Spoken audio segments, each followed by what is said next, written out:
इस वक्त बड़ी खबर आ रही है, हिंदुस्तान अफगानिस्तान से अपने सफीर को वापस बुला रहा है। मौजूदा हालात के तनाजुर में हुकूमत ने यह फैसला लिया है। सिफारत खाने का अमला भी फौरी वापस मुल्क आएगा। वज़ारत उमूर खारजा के तर्जुमान ने ये जानकारी दी। तो बड़ी खबर इस वक्त आ रही है कि हिंदुस्तान ने अफगानिस्तान से अपने सफीर को वापस बुला लिया है। मौजूदा हालात के तनाजुर में हुकूमत ने यह फैसला लिया है।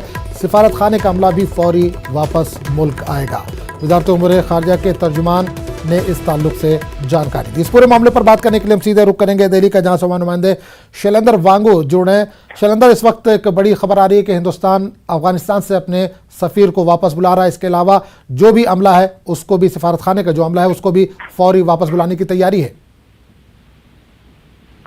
बिल्कुल, आपको बता दें कि जिस तरह के हालात अफगानिस्तान बने हुए थे, ये लगभग तय था कि काबुल से भी इंडियन एम्बेसडर को और इंडियन स्टाफ को वापस बुलाया जाएगा।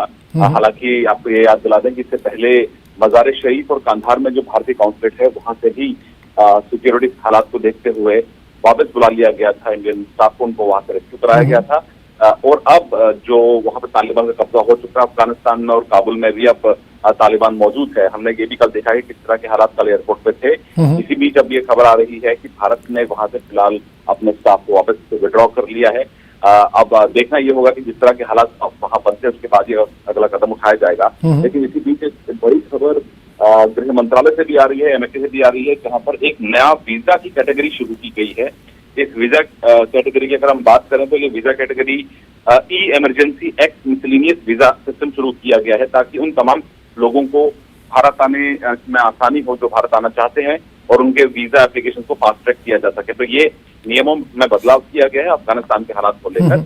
और वहीं आज माना जा रहा है कि अगर हम अफगानिस्तान की बात करें, काबुल की बात करें, तो माना जा रहा है कि आज सारा फोकस दोहा में हो सकता है, क्योंकि यहाँ से डेलीगेशन, अफगानिस्तान से एक डेलीगेशन दोहा जाएगा जिसमें हामिद करज़ाई, अब्दुल्ला और फतेह शामिल होंगे।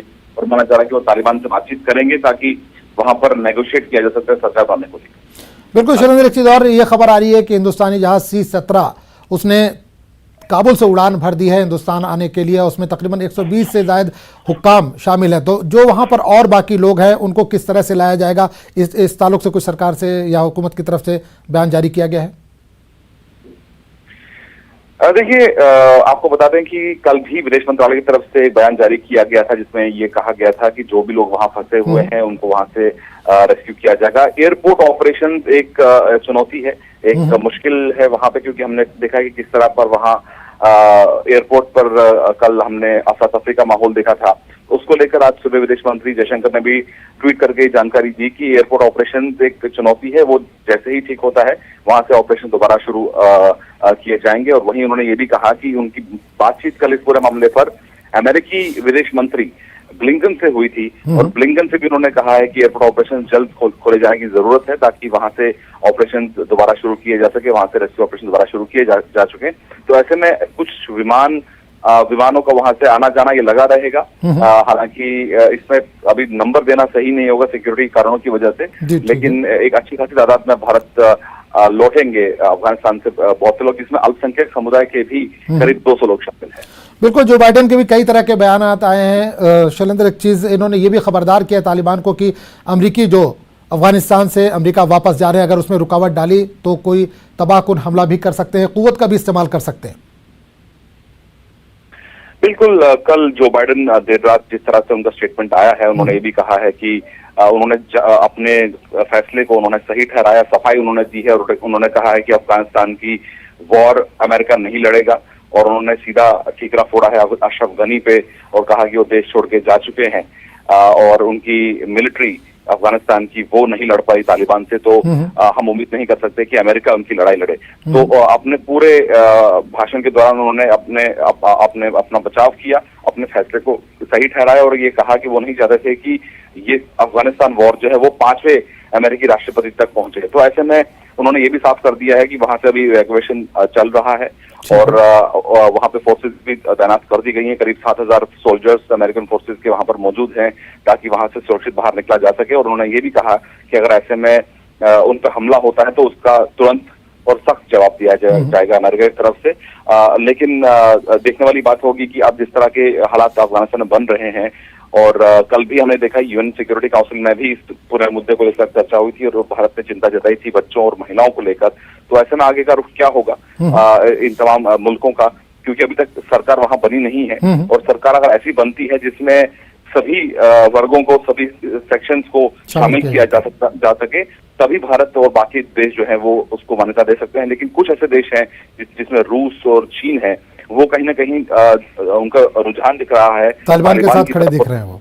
जी जी बिल्कुल। अमेरिकी सदर ने भी कल ये कहा है कि अगर हम तस्लीम करेंगे तालिबान हुकूमत की, जिसमें ह्यूमन राइट्स का खासकर ध्यान रखा जाए और ख्वातीन के जो हुकूक है उनको अगर ध्यान में रखा जाए, तभी हम तस्लीम करेंगे।